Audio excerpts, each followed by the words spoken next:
insisto, ¿cómo saben que todos son hembras? ¿Sale alguien al parque y les levanta las faldas? Controlamos sus cromosomas. La verdad no es tan difícil. De hecho, los embriones de los vertebrados son femeninos. Una hormona añadida en el momento justo de su desarrollo los convierte en masculinos. Nosotros se la negamos. ¿Se la niegan? John, ese tipo de control no es posible. Si algo nos ha enseñado la historia de la evolución es que la vida no puede contenerse. La vida se libera y extiende a nuevos territorios, rompe las barreras, peligrosa y hasta dolorosamente, pero... bueno, así es. Así es. ¿Dice que un grupo compuesto enteramente por animales hembras puede procrear? No, yo solo digo que en la vida se abre camino. Un extracto de la película Parque Jurásico.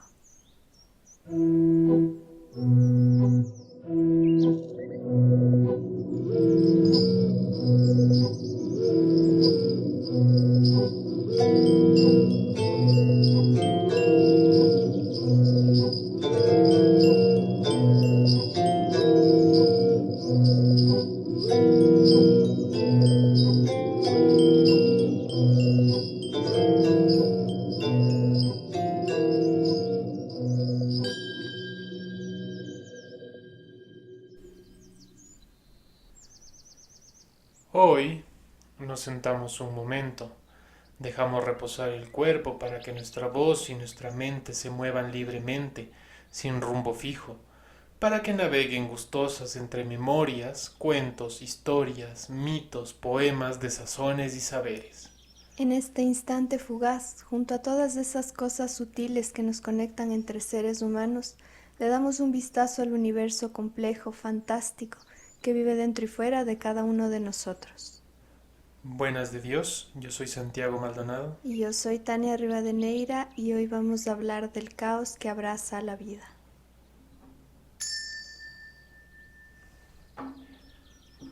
Y bueno, dentro de este caos que abraza y que nos abraza, y al que en alguna forma intentamos aprender constantemente a abrazar, estamos de vuelta. ¡Sí! Hicimos de volver después de extraño descanso. Pero Estuvo bueno. merecido, está bien. Valía la pena. Y claro, ¿no? Esta idea de volver, de irte... A volver. De irte a volver, es una de las frases que desde chiquito siempre me gustó mucho, porque me parece que representa muy bien la idea. Y aunque suena extraño en un principio, o suena gramaticalmente mal estructurada, me parece que presenta el hecho de la mejor forma posible. Es que no está, bueno, no sé, para nosotros nunca ha estado mal escrita. O sea, a mí nunca me ha sonado extraño, me voy a volver. Hasta que luego te dicen gramaticalmente, No, eso claro, no se por dice eso te así. digo, en ningún principio no, pero luego tú, por un montón de otras cuestiones te empiezas a cuestionarte este tipo de cosas y dices, es una frase que suena extraña, pero que para mí es necesario complementar, ¿no? Porque me voy a volver, no solo me voy, me estoy yendo a volver. Bueno, en fin, ese no es el punto. ¡Volvimos! Volvimos. Y como volvimos, y parecería dentro de esta lógica del hábito que nos habita, parecería que nunca nos fuimos, quiero compartirles un cuento muy lindo, muy cortito. Un cuento que está en el libro de los sueños de Borges. Es un cuento de Zhao Hu King que se llama El sueño del aposento rojo y que dice así. Pao Yu soñó que estaba en un jardín idéntico al de su casa. ¿Será posible, dijo, que haya un jardín idéntico al mío? Se le acercaron unas doncellas. Pao Yu se dijo atónito. ¿Alguien tendrá doncellas iguales a His Yen y a Ping Er y a todas las de la casa? Una de las doncellas exclamó. Ahí está Pao Yu. ¿Cómo habrá llegado hasta aquí? Pao Yu pensó que lo habían reconocido. Se adelantó y les dijo: estaba caminando, por casualidad llegué hasta aquí. Caminemos un poco. Las doncellas se rieron. ¡Qué desatinado! Te confundimos con Pao Yu, nuestro amo, pero no eres tan gallardo como él. Eran doncellas de otro Pao Yu. Queridas hermanas, les dijo, yo soy Pao Yu. ¿Quién es vuestro amo? Es Pao Yu, contestaron. Sus padres le dieron ese nombre compuesto por los dos caracteres Pao, precioso, y Yu, jade, para que su vida fuera larga y feliz. ¿Quién eres tú para usurpar su nombre? Y se fueron riéndose. Pao Yu quedó abatido. Nunca me han tratado tan mal. ¿Por qué me aborrecerán estas doncellas? ¿Habrá de veras otro Pao Yu? Tengo que averiguarlo. Trabajado por estos pensamientos, llegó a un patio que le resultó familiar. Subió las escaleras y entró en su cuarto. Vio a un joven acostado. Al lado de la cama reían y hacían labores unas muchachas. El joven suspiraba. Una de las doncellas le dijo, ¿qué sueñas, Pao Yu? ¿Estás afligido? Tuve un sueño muy raro. Soñé que estaba en un jardín y que ustedes no me reconocían y me dejaban solo. La seguí hasta la casa y me encontré con otro Pao Yu durmiendo en mi cama. Al oír el diálogo, Pao Yu no pudo contenerse y exclamó, vine en busca de un Pao Yu, ¿eres tú? El joven se levantó y lo abrazó gritando, no era un sueño, tú eres Pao Yu. Una voz llamó desde el jardín, ¡Pao Yu! Los dos Pao Yu temblaron. El soñado se fue. El otro decía, vuelve pronto, Pao Yu. Pao Yu se despertó. Su doncella, His Yen, le preguntó, ¿qué soñabas, Pao Yu? ¿Estás afligido? Tuve un sueño muy raro. Soñé que estaba en un jardín y que ustedes no me reconocían.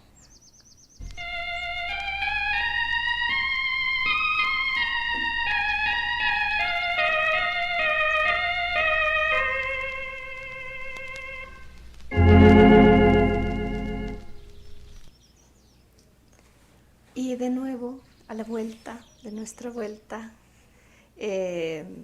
pues tenemos una vez más un poco más de preguntas que hemos recolectado. Porque nos volvimos como nos fuimos. Sí.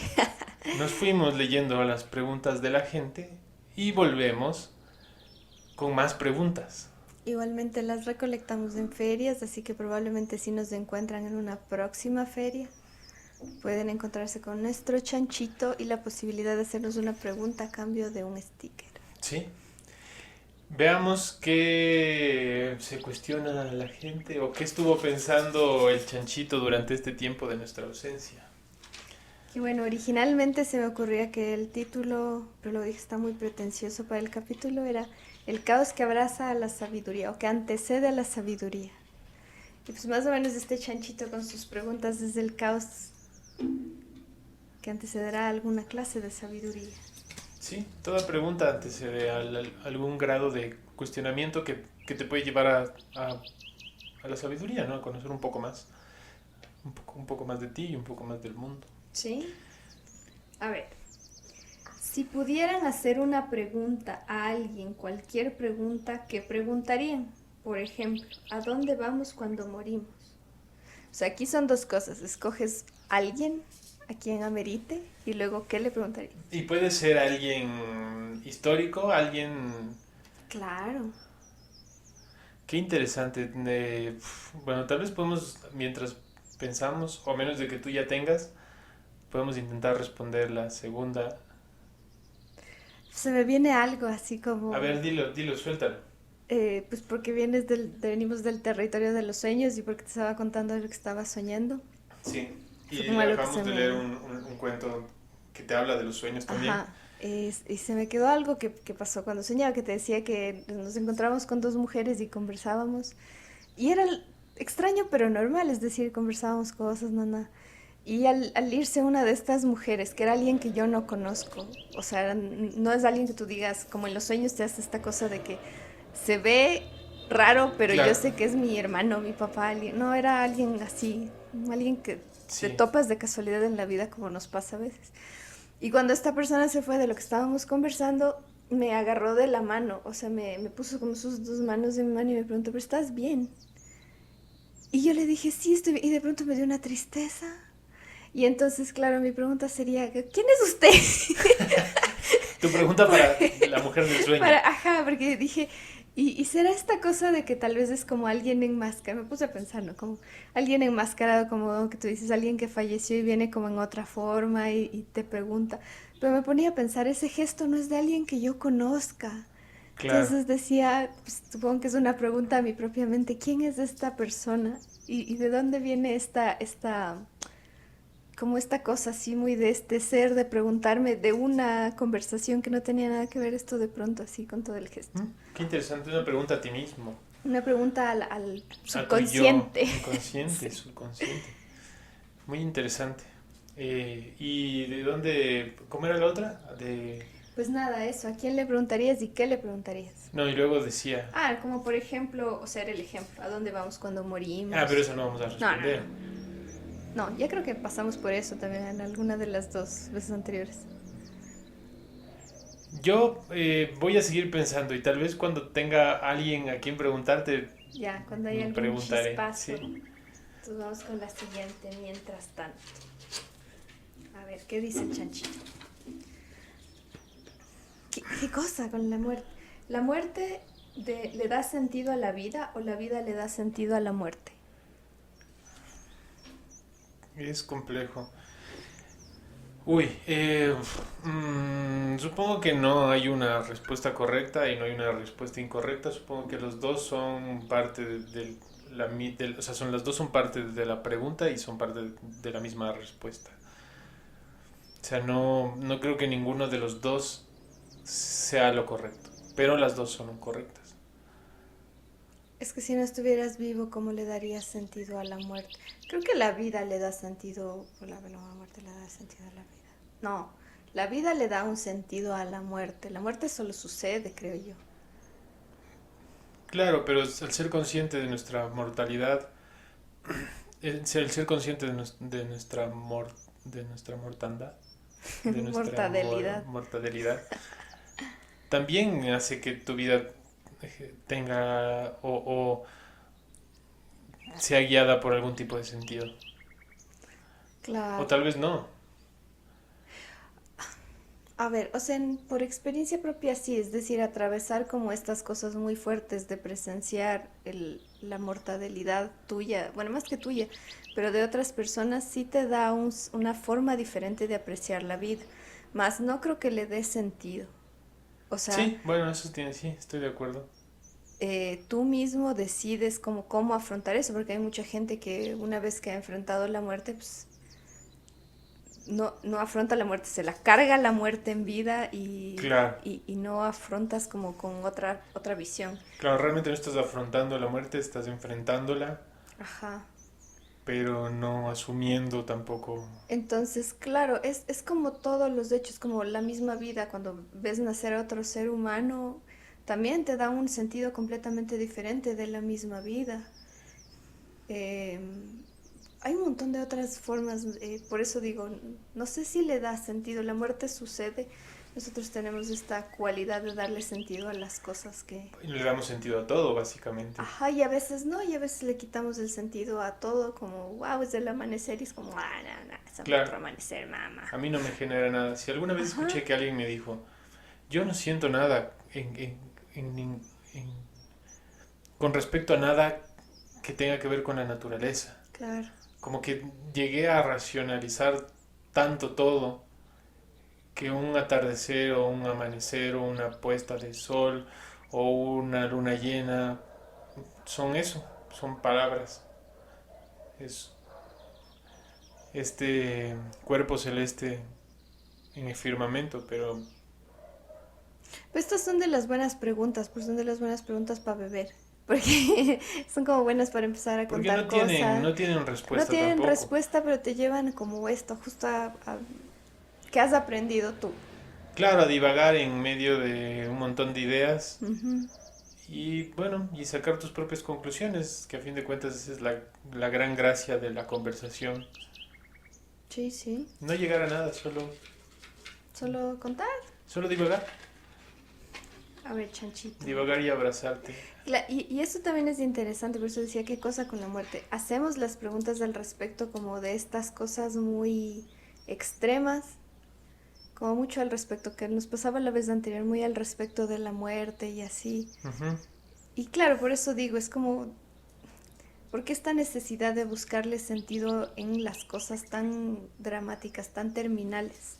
Hay sentido en un montón de cosas, pero Bueno, también depende mucho de la cultura en la que vives. y claro, nuestro momento también es mucho más oscuro quizás. Claro, sí puede ser. Y la siguiente pregunta es, no digo porque te quedaste como callado un Sí. tiempo, no sé si es por, voy a dar un poco de, ¿cómo se dice esto? Voy a darle, A ver, esto va a requerir, ¿cómo se llama? Contar otra historia. ¿Cuál sería el séptimo queso favorito de Erlinda de la Cruz? No el primero, séptimo. no el segundo, el séptimo. Bueno, para poner en contexto, estas preguntas se hicieron dentro del marco de la exposición donde estaba una de nuestras obras, que es del Gabinete de Curiosidades de la profesora Erlinda de la Cruz. La profesora Erlinda de la Cruz fue una mujer, una profesora afrodescendiente que durante la década de...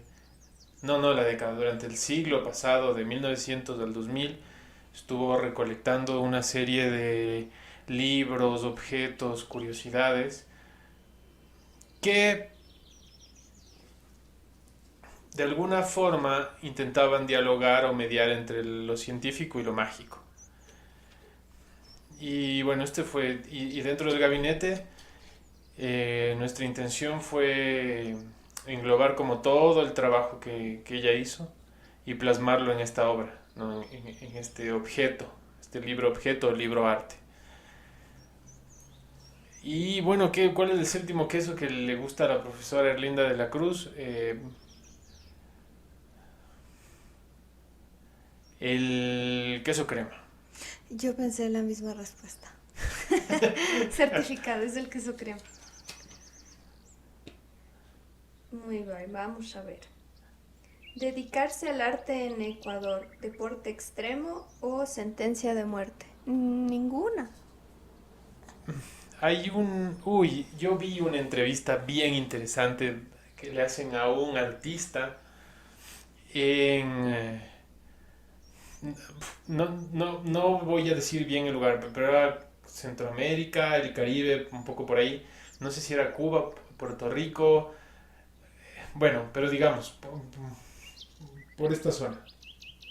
En la que le hacen esta pregunta, como que le dicen, ¿se puede vivir del arte? Una cuestión como esta, ¿no? Que es una pregunta que nos hacemos constantemente. Y él responde algo así, no voy a parafrasear de una manera muy vaga porque esta entrevista la vi hace mucho tiempo y no la recuerdo con exactitud, pero la esencia se me quedó. Y él responde algo así. Vivir en Latinoamérica ya es un acto de rebeldía de por sí. La seguridad no la tiene ninguno, ni los doctores, ni los arquitectos, ni los ingenieros. Así que un deporte extremo es el simple hecho de estar vivos aquí y de disfrutar nuestra existencia, cosa que hacemos con bastante gusto. La figura del artista tal vez es la que más sufre de caer como en estos estereotipos, tal vez porque somos seres más sensibles y más visibles desde ese aspecto, entonces pensamos que nuestro trabajo es una... ¿Cómo se dice esto? Pues así como que somos abnegados y luchamos por nuestros sueños. Y nuestro trabajo no es una tortura, es un... Como que tú entregas mucho y recibes muy poco. ¿Cómo se dice eso?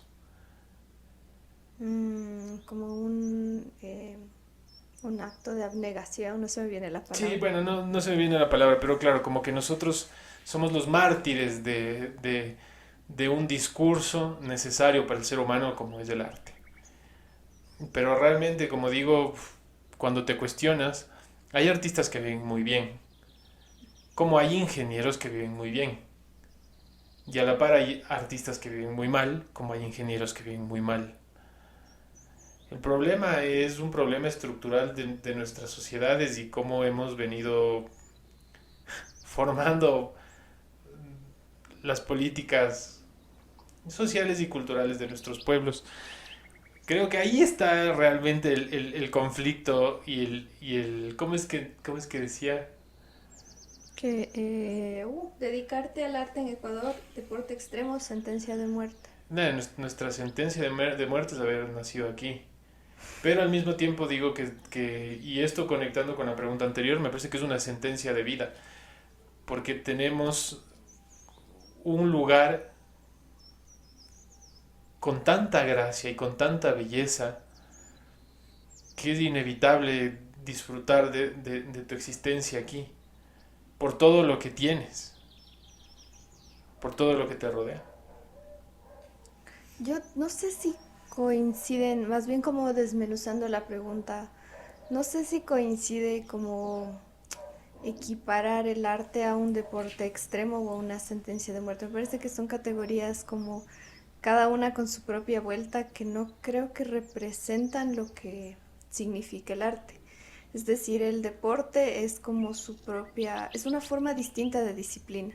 El arte, además de tener constancia y como esfuerzo, implica sensibilidad, implica un montón de cosas.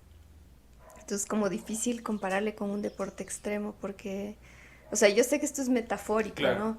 Pero en ese mismo sentido se me hace muy difícil como equiparar las cosas porque igualmente no, el arte es su propia cuestión, o sea, desde el entendimiento, quizás la cosa es que la pregunta va como hacia un entendimiento de lo difícil que es hacer o vivir del arte, pero se me hace que no lo puedes comparar como con un deporte extremo y a la misma medida no lo puedes comparar con una sentencia de muerte porque pues es una categoría completamente diferente que implica algo muy, de nuevo, catastrófico y categórico, no hay a más. Y no es así, que es algo que nosotros, o al menos yo reconozco muy seguido, quizás no haya como un éxito o una constancia de como de que te va mejor o que vas así como subiendo escaleras, pero es uno de los medios donde he encontrado la gente más increíble como seres humanos y como artistas. Y es que no hay forma de decir que eso es una sentencia de muerte. Ahí me apego a ti, es una sentencia completa de vida, de aprender Ujú. de la vida, porque si no, ¿cuál es el mérito? O sea, llegar a triunfar y ya, y no hay nadie que triunfe, ni en este país, ni en ningún país. Si vas a modelos del primer mundo, tampoco pasa eso. Ahora, por Habría que ejemplo, definir qué consideras éxito, claro, por ejemplo, para decir, ah, bueno, una persona es exitosa o no es exitosa. y de los amigos con los que nos juntamos, que igual muchos de ellos no tienen un éxito rotundo, todos vivimos así como de chauchas, de cosas pues no constantes, pero sí en un permanente ritmo de movimiento, todo el mundo está bien, o sea, todo el mundo está tranquilo, todo el mundo a la lucha en sus territorios como laborales, de trabajo y sus territorios internos, porque al fin y al cabo que no tengas la vida fácil también te hace cuestionar un montón de cosas del status quo, de para qué sirve la vida. eh, Y apreciar entonces, otro montón. y aprecias un montón de otras cosas y quizás tu tiempo, como no eres una persona de un trabajo súper exitoso que requiere tener como las 24 horas ocupado, tienes tiempo para dedicarlo a tu familia, para pasear por lugares, para apreciar cosas tal vez más simples. Sí. Vamos a ver.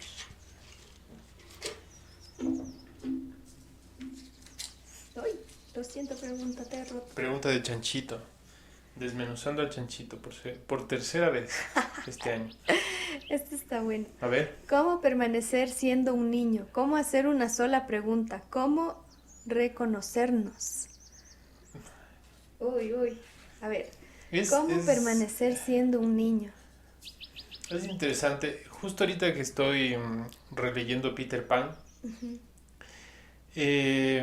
bueno, y tú sabes, cuando te enfrentas a las cosas por una segunda vez o por una tercera vez, tú tienes preconcebidos ciertos prejuicios, juicios, criterios o sensaciones que formaste la primera vez. Pero cuando te enfrentas por segunda vez, todo esto que formaste o sea, todo este puente que conectaba la obra contigo empieza a temblar y algunas partes se desmoronan porque ya no entiendes las cosas de la misma forma. Y se me hace muy interesante claro, porque existe el síndrome de Peter Pan, ¿no? Problemática psicológica en la que el individuo no puede volverse un adulto, sino está aferrado como a una actitud infantil, que puedes pensar que es ser niño. No, pero a eso voy. Que se me hace muy interesante que me pareció que el planteamiento, o por lo menos como estoy entendiendo ahora a Peter Pan, es justamente esto, es despegarse del infante,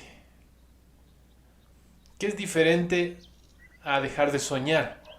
Lo que pasa es que hemos creado ciertos tipos de discursos que nos llevan a creer que solo los niños dicen la verdad, los niños sueñan, los niños luchan por como sus objetivos, hacen lo que les guste y en fin, un montón de otras propiedades que no voy a enlistar. Pero claro, eso llevó a que la figura del niño o del infante se posicione en un lugar medio inalcanzable y en una suerte de deidad que la vemos lejana. Y para mí la gracia del crecer no está o la gracia de volverse adulto no está realmente en encontrar a ese niño interior. Está en disfrutar y entender la vida y ser honesto con uno mismo, que tal vez ese es uno de las características que perdemos cuando crecemos. Empezamos a mentirnos a nosotros mismos. Cuando eres un niño no te mientes, eres lo que eres. Y de repente la sociedad te lleva por lugares y empiezas a mentirte y a engañarte. Y luego ya no sabes ni siquiera quién eres tú. Y para mí más que volver al niño interior, ¿o cómo era la primera pregunta? ¿Cómo permanecer siendo un niño? Más que permanecer siendo un niño que no le veo el sentido, es cómo permanecer siendo honesto conmigo mismo. Y es un trabajo individual muy duro y muy fuerte porque es encontrarte con tus demonios de frente. Yo esta la veo de a gratis, porque yo pues paso mucho tiempo con gente viejita y lo que veo es que tú eres un niño toda la vida. Sí, Nunca, exacto. nunca creces. Y no es síndrome de Peter Pan, porque tal vez esto se asocia con infantilismo que no sé de dónde sale, con un mal entendimiento de lo que son los niños. Los niños son terribles, los niños son seres súper egoístas, convenencieros, si es que algo, y no lo digo en mal, Aprovechados, ¿no? o sea, son Su método de supervivencia. no, y son cosas de la condición humana, porque tú quieres tener lo que quieres tener, y también eres como súper sincero, súper colaborador, o sea, las cosas las haces sin una segunda intención.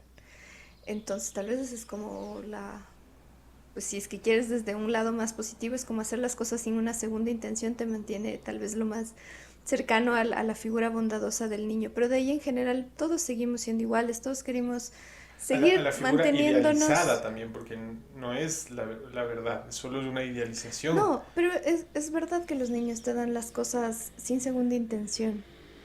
Eso es muy cierto. Cuando quieren, Bueno, cuando claro, quieren obvio. te dan cosas sin ninguna Sí, esperar sí, nada. sí. Y en ese mismo sentido, cuando quieren engañarte para conseguir algo, lo van a hacer. Y todos seguimos haciendo eso a lo largo de nuestra vida. Porque de alguna forma nuestra mente, sí es raro. O sea, yo que he visto recientemente el proceso de alguien irse convirtiendo en un ser de la sociedad, es justo lo que tú dices también, de irse desconociendo de quién mismo eres tú. Al final el mundo te pone tantas capas desde tu familia, desde la forma en la que son, desde la forma en la que ellos entienden el mundo, que tú ya no sabrías quién eres. Entonces, es esa complejidad de intentar sobrevivir en este mundo que qué carajos es, cosa que te vas a preguntar a lo largo de toda tu vida y nunca vas a saber, pero en todo caso tu cuerpo y tu ser de aquí te dicen mantente vivo, mantente bien, siéntete feliz, siente placer, trata de alejarte de las cosas que no te hacen sentir bien. Y en otras medidas vas a ir aplicando eso en cuestiones más complejas. Pero pues sí, vas a ser así toda tu vida. Sí. Sí. Y la segunda, no, jamás dejes de hacer preguntas. Pero ¿cómo hacer una sola pregunta? No, no se puede. Siempre tienes que hacer más de una. Claro, las preguntas vienen en combo. Siempre es una que viene con otra, que viene con otra. Y la última, ¿Cómo reconocernos? ¿a nosotros mismos o a nosotros en el otro? Eh, ¿O reconocernos como sociedad? ¿O reconocernos desde la identidad? ¿Ves? Por eso una pregunta Hay muchas siempre viene preguntas, con sí. una pregunta. Bueno, siguiente pregunta. Pero bueno, se me venía como a la mente esta cosa del perfume, de esta parte del personaje que no puede, su desesperación es no encontrar su propio olor Ajá. y que por más que él trataba de olerse como las áreas que se supone que los humanos huelen más, no sentía nada. Y era esta obsesión por el Pero olor podía oler todo. de los otros Claro. seres. Entonces tal vez ahí está como esta cosa del reconocimiento y que al final, pues, el libro termina con que él se deja ser, es decir, Una energía grupal. pero sangre le comieron o Sí, le destruyeron. una energía grupal de, O sea, de tal vez todo. el punto es ese, quizás si llegas a un punto extremo de reconocimiento te deshaces. No lo sé, tal vez O llegas a lo no te profundo de ti. deshaces, pero algo en ti mismo dice ya está. No sé. Puede ser, me gustó. Me gustó tu respuesta. ¿Qué es la envidia para ti y cómo te sobrepones a ello? Envidia del otro, de otros hacia ti. La envidia. ¿Y cómo te sobrepones a ello? Oye, es bien difícil, ¿no?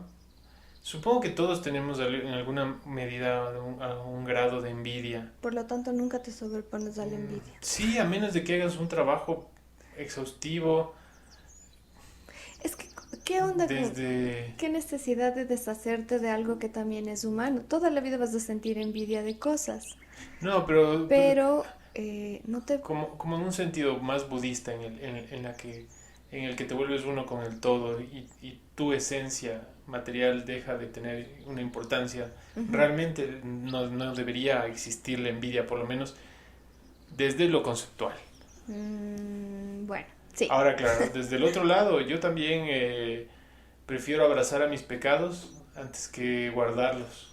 Pero es que es eso, ¿no? Al final la psicología te dice como que conserves a tu sombra cerca o que visibilices a tu sombra, lo que Claro. quiere decir que no vas a matar a tu sombra porque tu sombra es parte de ti. Ahí viene la cosa también de Peter Pan que siempre estaba tratando de cazar a su sombra.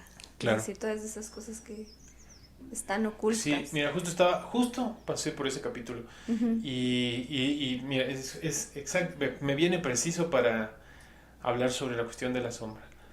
Se me Viniste hizo muy estudiando. interesante, vine estudiando, me leí todas las preguntas antes y vine estudiando. Se me hizo muy interesante cómo te plantean que, claro, para el niño la sombra es un objeto decorativo, porque no hay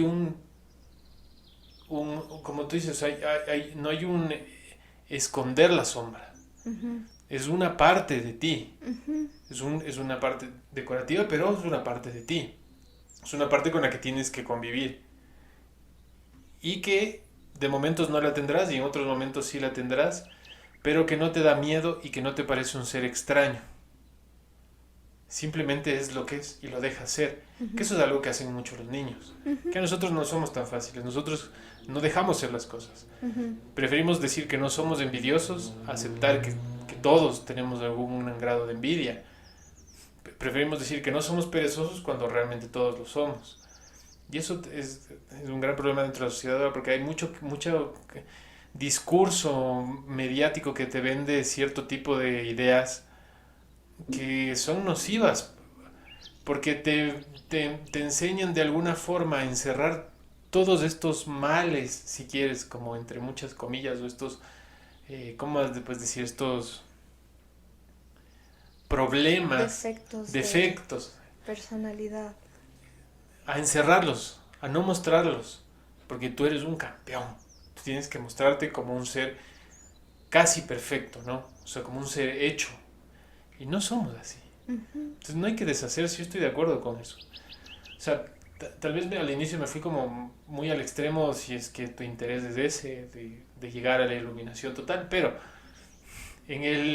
para el común de nosotros y de nuestro diario, supongo que abrazar este tipo de, de defectos, de nuevo, entre comillas, si quieres verlo así. O sea, claro, yo creo que ahí sí el antídoto es el veneno, que en cierta medida uno sí es de esto, decir, rayos, soy un ser envidioso y no machacarte por eso, solo decir, rayos, estoy sin... Corrección, en lugar de decirte, soy un ser envidioso, estoy sintiendo envidia, Sí, que es como una diferencia de lenguaje bien importante. Entonces, cuando haces cuenta de eso, ahí tienes opciones. Bien puedes como seguir metiéndote en esa retórica de estoy sintiendo esto y añadirle más emociones y sentimientos y ideas y cosas y diciendo, ay, pero es que a mí nunca me toca nada, hasta hundirte en el mar de la envidia, o solamente es como, está bien, estoy sintiendo esto, como agarrarlo durante un momento y luego soltarlo, o sea, vete a hacer otra cosa, piensa en algo distinto. Y cuando regreses a ver esto, ya vas a ver que es una cosa inimportante, que está muy a la distancia. Lo que sucede es que en el momento sentimos todas las cosas con muchísima intensidad. Y luego lo que hacemos es que no nos han enseñado esta capacidad de que está bien sentir eso, no está mal y no es recriminable que tú, porque sientas en un momento lujuria, pereza, ira, lo que sea, ya estás podrido de por vida. Es de este momento y lo estás sintiendo intensamente y qué bueno. Y luego ya está, o sea, siéntelo, suéltalo, vete a hacer algo.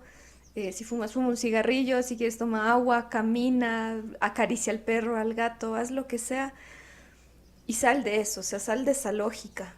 Y perdónate, o sea, di como, chuta, fue un momento, y ya lo ves a la distancia y dices, no era tan grave, la cosa por la que estaba sintiendo envidia no era tan sí. representativa. E intenta aprender. Ajá. Que la otra cosa también que es problemática es cuando vives de esto, lo tapas y no aprendes. Ujú, Y terminas recayendo en lo mismo durante...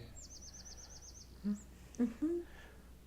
Y envidia de otros hacia ti, ay, sí, ya, pues no es tu problema, ¿no? ¿Qué Sí, le vamos a hacer? trabaja y no envidies. O sea, si es que los otros te envidian, nunca he conocido a nadie que muestre envidia, No lo sé, yo tampoco nunca he sentido eso hacia mí. pero no puedes hacer nada, tú sigue tu vida y tu Lo que está en tu camino mano, y lo que está con afuera. lo que está, claro, lo que está en ti, pues, lo que no.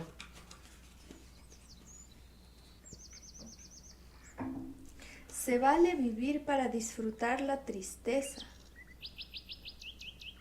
Se vale vivir para disfrutar la tristeza. Supongo que se conecta un poco con lo anterior, en la medida en la que si llegas a tener la capacidad de ver estos momentos de tristeza o de dolor desde una perspectiva como individual, en la que es lo que es y es lo que está pasando, y como decíamos antes, eres capaz de abrazar eso, vas a sentir que es parte de todo. Todos vamos a estar tristes en algún momento, así que sí, Sí, yo igual categóricamente creo que siempre vivimos tristes, sí, eh, en alguna medida por pues, esta misma noción del paso del tiempo que nos hemos inventado y que ya no podemos sacarnos de nosotros. El saber que tu familia, tus amigos mueren, que muchas cosas cambian, o sea, que el cambio constante siempre te produce un poco de tristeza. Entonces siempre vivimos un poquito tristes y se vale, claro. Lo importante es que no te consuma y que no sea como el leitmotiv de tu vida. Si no, pues, si ya no busco, ¿para qué me esfuerzo si todo siempre va a estar mal y siempre voy a estar triste? O sea, que sea como una especie de, yo creo que es como un condimento de la vida muy sustancial la tristeza, porque por contraste te hace entender y sentir otras cosas, pero no debe ser todo, porque es muy jodido y muy poco grato vivir desde y para y por la tristeza. Es como, tiene que ser ahí su toque de brillantina, pero pues nada más. Sí, de acuerdo. Siguiente tripita de chancho. Ya quedan pocas tripitas. Vamos a ver. Y nos dice... ¿El mejor retrato propio es la mirada que el otro tiene de nosotros?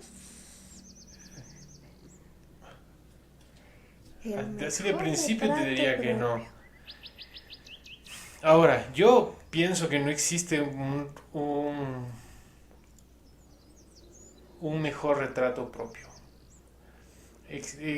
Existes en demasiados niveles como para que exista un mejor. O sea, ¿a qué me refiero? Que como tú te ves es muy diferente a cómo te ve tu pareja, cómo te ve tu amigo, cómo te ve tu mamá, cómo te ve tu abuela, cómo te ve el vecino o cómo te ve el envidioso al que le caes mal. Para juntarlo con la pregunta anterior.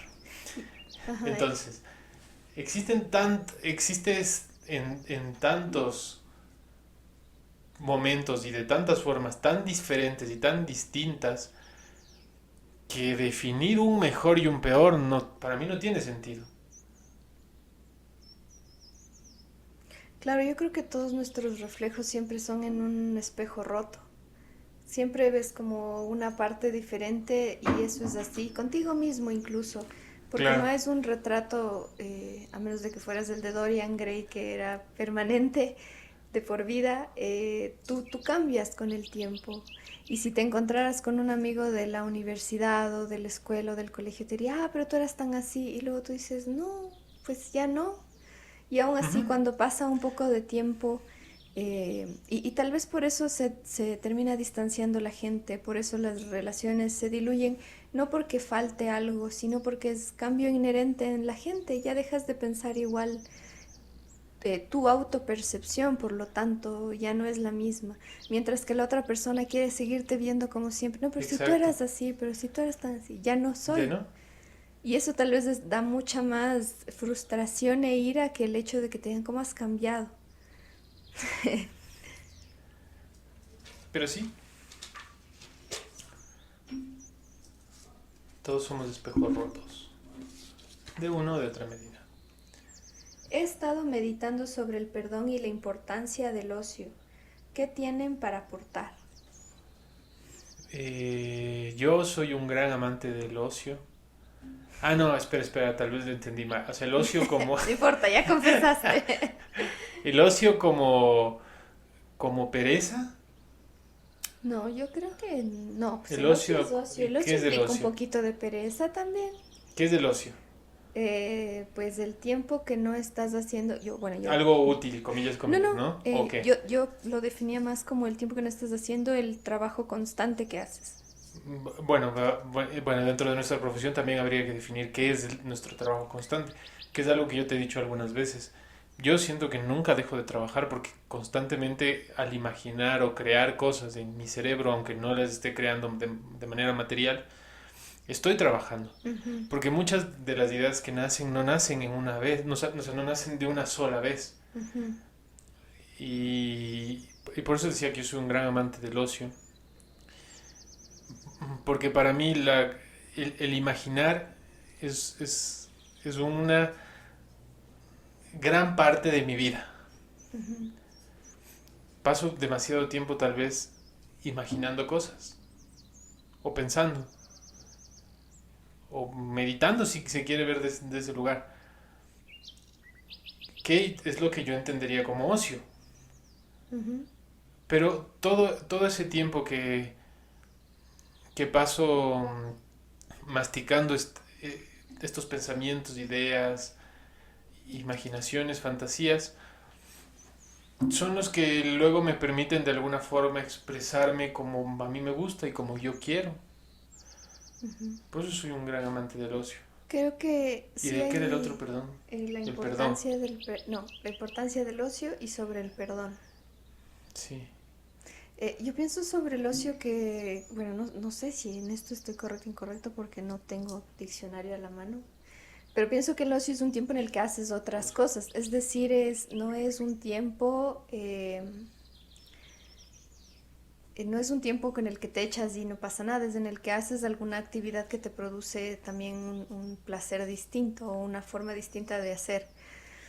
Entonces, y se supone que hay muchas historias de gente que en el arte necesitaba estos periodos de no hacer nada. La misma historia de Arquímedes y el Eureka, que es que se va a meter Claro. a la tina a bañarse y es donde se da cuenta de las cosas. Y esto sucede no solo en el arte, sino también he leído en ciencias y en muchas otras cosas, que son estos momentos en los que la gente suelta el trabajo y se va a hacer algo, a caminar y qué sé yo, y de pronto ¡plop! Se presenta esta solución a las cosas. Y es que, como te digo, para mí es que no lo sueltas jamás. Si es algo que te apasiona, no lo vas a soltar. No lo sueltas, pero lo reconfiguras, que creo que esa es la gracia, porque en tu trabajo habitual lo estás pensando de cierta fórmula. Fórmula más fórmula debería darme resultado. No pasa, no pasa. Yo te voy a dar un ejemplo de... Pero bueno, para matizar todo esto, según la Real Academia de la Lengua, ocio es la cesación del trabajo, inacción o total omisión de la actividad, Ah, mira. o el tiempo libre de una persona. Entonces sí. Bueno, yo lo pensaba así. Entonces, a lo que iba es que nosotros no podemos ver el ocio desde un lugar diferente al trabajo porque a nosotros nos apasiona lo que hacemos. Entonces, toda nuestra vida está conectada entre sí, está interconectada. Ujú. Si nuestro trabajo está conectado con nuestros ideales están conectados con nuestro pensamiento político, nuestro pensamiento político está conectado con nuestra cultura está conectada con nuestro núcleo social, nuestra comunidad. Entonces todo se conecta. Tal vez estas definiciones más técnicas y académicas vienen desde perspectivas en las que tú no haces las cosas por pasión. Y al ejemplo que iba es que a mí me parece fascinante como muchos de mis amigos, cuando nos reunimos, nunca hablan sobre lo que hacen. Porque, porque bueno, es obvio, no les apasiona. Pero las cosas que les apasiona hablan mucho. Ujú. Entonces a mí me parece que su ocio es ir a trabajar. Porque ahí es donde están pensando en estas cosas que les apasionan. En, uy, si yo hiciera esta jugada en este videojuego, podría hacer esto, podría ser, claro, mientras estás haciendo tu papeleo, mientras estás escribiendo tu informe, o lo que sea, pero estás tú metido en esta cosa que sí te apasiona realmente. Que lo puedes ver fácilmente en la gente que es como muy apasionada del fútbol. Viven constantemente para llegar a ese momento en el que puedan disfrutar de lo que realmente les apasiona. Entonces su ocio es todo este espacio vacío del trabajo, pero te digo, como académicamente supongo que va por ahí, como de que, de que nos acostumbramos a que el trabajo sea una carga, sea un peso, y que todo lo que esté fuera es tiempo libre, como dice. Ujú. Para nosotros, bueno, no sé si es a ti, pero para mí es mucho más difícil considerar eso porque, y por eso tal vez también es más difícil para nosotros darnos un descanso, porque no estamos trabajando, o sea, no estás cumpliendo un horario, no estás haciendo algo que no quieras hacer, no es una carga, si bien puede ser pesado físicamente y mentalmente, no termina siendo una carga emocional o un baúl que te encierra, ¿no?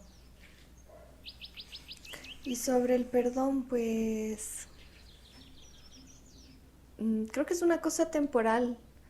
Creo que hay veces que hay cosas que las sientes difícil de perdonar y está bien. Igual que todo es como, está bien que no puedas perdonar cosas, o al menos yo pienso así. Está bien que haya cosas que uno sienta que no puede perdonar, pero tampoco aferrarse a eso.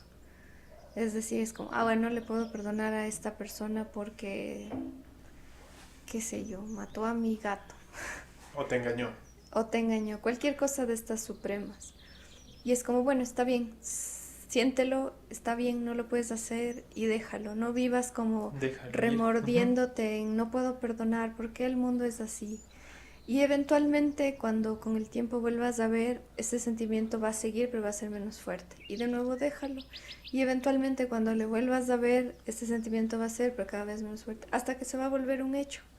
Y entonces tu mente se acostumbra a no aferrarse a las cosas y a darles tiempo, que también es una cosa que no hacemos, darnos tiempo para ver cómo los sentimientos, las percepciones evolucionan. Eventualmente todas, y por cosa del mismo humano, nos adaptamos a todo. Nos adaptamos y esa adaptación nos permite saber que estamos bien en el presente y que por lo tanto cuando mires o pienses en otras cosas ya no son tan graves como te parecían. Entonces ahí el perdón supongo que se vuelve completo porque ya lo dejaste ir, ya no te produce ninguna malicia ni te da una sensación fea del mundo, porque creo que eso es lo feo, es como tú te sientes al respecto del mundo de los hechos, esa como incapacidad de cambiar las cosas, de por qué no estuve ahí, de por qué esto, ¿no? Tal vez. Entonces vas soltando y eventualmente con el tiempo, con tu cambio, con el cambio de la vida, estas cosas se disuelven en intensidad y ese hecho ya se puede ir. Tal vez terminas perdonándote a ti mismo. Ujú.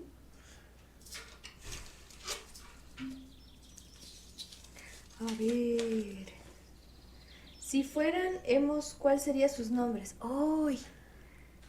Yo voy a contar una anécdota. Yo, cuando era joven,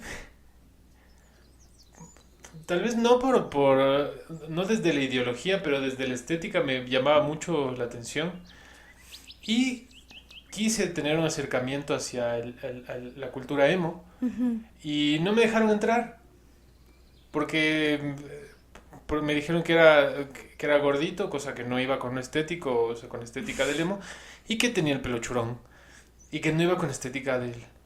Fui discriminado por parte de quiero que esto se sepa. Hoy lo quiero contar. Fui Casos discriminado de la vida real. y no me dejaron entrar, así que yo me niego a tener un nombre emo. Eres el no emo. Soy el no emo. Yo, chuta, nombre emo. ¿Cuándo se tenían nombres? O sea, no lo sé. ¿tenían como apodos o algo así? Yo estéticamente no me gustaba mucho, la verdad. Pues a mí me gusta más el punk. Hay como la pelea entre punkeros y emos en México. Que hay ese video que es muy Y cuando chistoso. claro, se juntan a pegarse. Pues, yo soy más del punk que del emo, pero Entonces, ¿cuál sería tu nombre pues punk? My Chemical Romance sí me gustó un montón. Mi nombre punk. Híjole. Híjole, es un buen nombre punk. No lo sé. Am, no lo sé. Tal vez para el Dilo, final. solo dilo, solo suéltalo y ya, y déjalo ser. Cuánta presión. Mm, no se me ocurre. A ver, déjame pensar en nombres. Bueno, esto soy yo, le hago la siguiente pregunta. Hasta que pienses en tu identidad En mi identidad. punk emo punk. Que creo que cuando yo era más joven pensaba que eran lo mismo. La verdad no tenía una No. idea. No, pues sí, yo no tenía una idea qué quieres que hagan. No sabía lo que eran.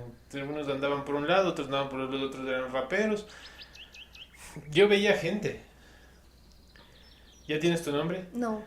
Bueno, la siguiente pregunta es, ¿por qué creen que a la gente se y nos cuesta tanto estar solos?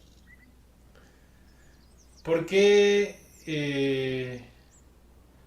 nos hemos creído tanto la historia de la compañía? ¿De la iglesia? Yo también se me vino la iglesia. Trauma capitalino. Para mí gran parte del discurso de la antisoledad tiene que ver con la sociedad del consumo y necesidades comerciales del mercado. O sea, es venderte cosas, es poder venderte cosas. Pero bueno, eso es demasiado largo como para desmenuzarlo el día de hoy. Yo creo que va por ahí la cuestión de por qué hemos llegado a necesitar tanto de la compañía. Y de ahí el estar solos es un gran bien que yo recomiendo. el estar solos, el meditar, el escucharse a uno mismo, el silencio, son cosas que son necesarias porque son saludables.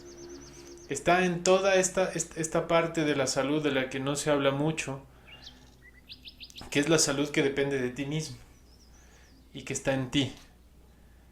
Y estar solo, escucharte y meditar es un gran alivio. Ujú. Estoy de acuerdo, sí. Creo que es un trabajo muy largo el acostumbrarse a estar solo. Le toma mucho tiempo de vida a la gente, no solo acostumbrarse, sino disfrutar, que creo que es el siguiente paso.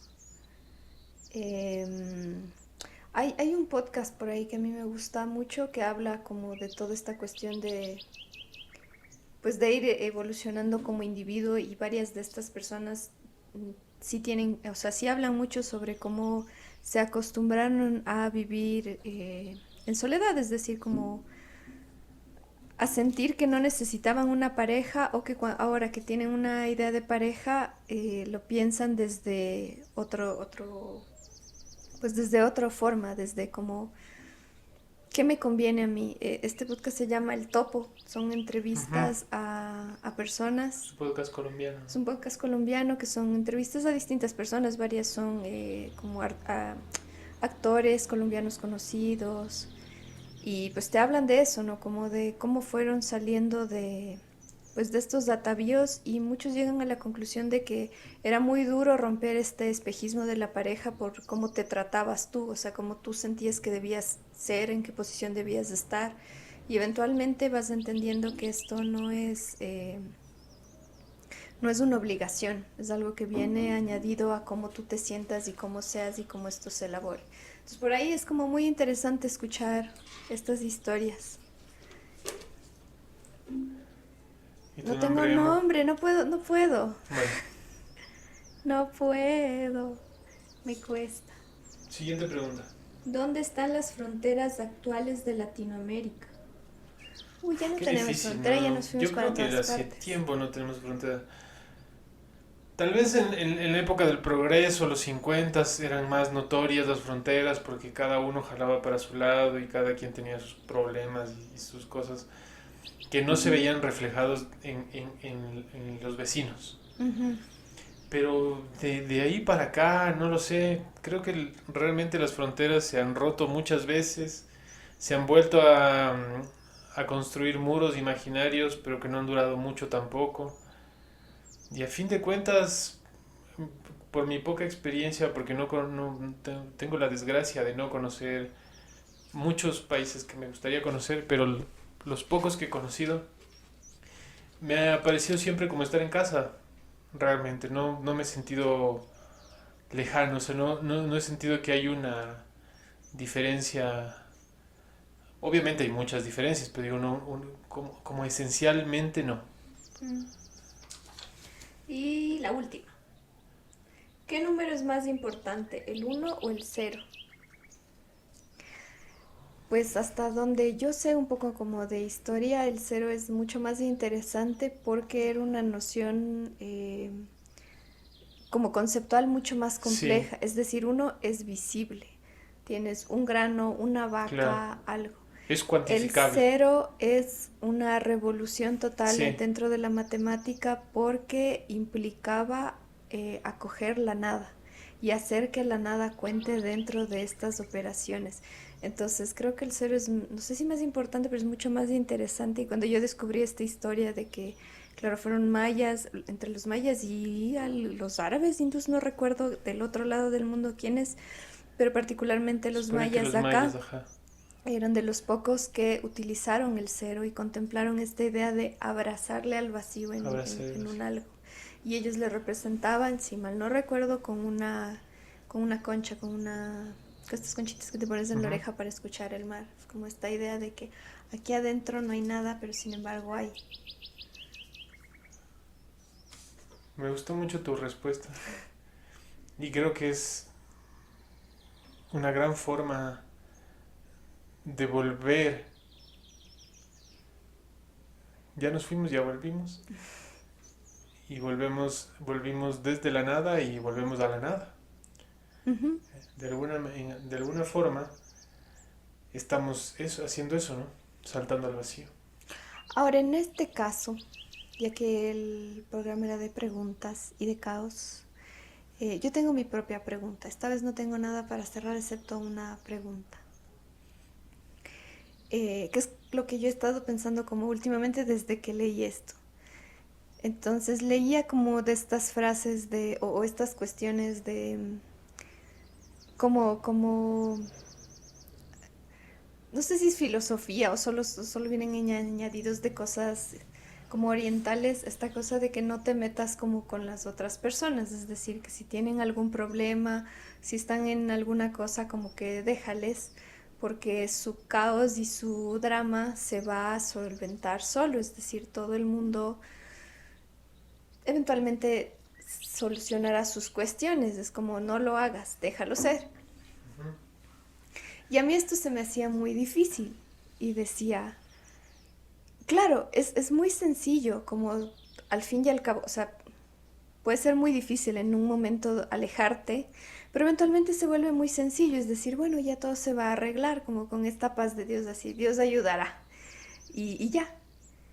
Y luego me ponía a pensar, pero ¿cómo eso no es un poco, no antipático, pero antiempático? No es que si tú puedes ayudarle a una persona y conversarle y decir cosas o estirar la mano para que no se caiga, no deberías hacerlo. Es una lógica mucho más latina de nuestra parte, no podemos salir de eso porque nuestra forma es súper metiche para bien y para mal.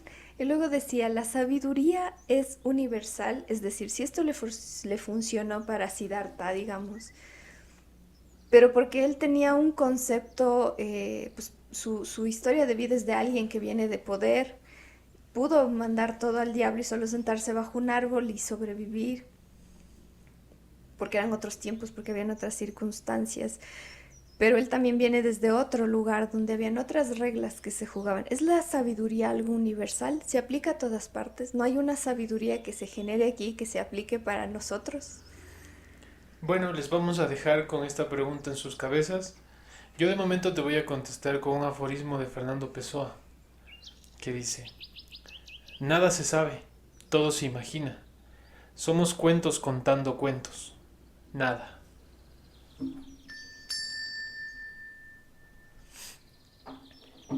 Esperamos que hayan disfrutado el programa de hoy.